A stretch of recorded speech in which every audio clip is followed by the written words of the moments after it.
នៅកោះរងជាទីកន្លែងសម្រាកដ៏ល្អឥតខ្ចោះរួមជាមួយនឹងទេសភាពស្រស់ស្អាតបរិយាកាសស្រស់ស្រាយអាចស្រូបយកខ្យល់សមុទ្របរិសុទ្ធល្អសម្រាប់សម្រាកលំហែវិស្មការគ្រួសារនិងការវិនិយោគ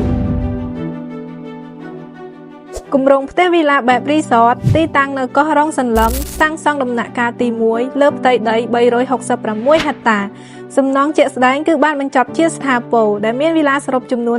37ផ្ទះដែលមានប្រភេទផ្ទះដូចជា Princess Bungalow, Prince Villa, Queen Villa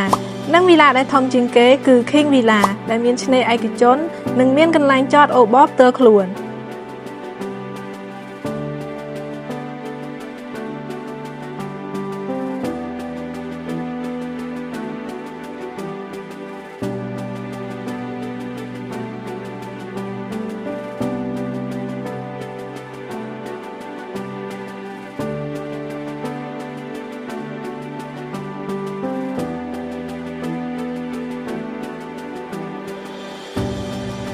ដើម្បីទទួលបានព័ត៌មានលម្អិតសូមឆាតចូល Page ទំនាក់ទំនងតាមលេខទូរស័ព្ទឬ Link Telegram សូមអរគុណ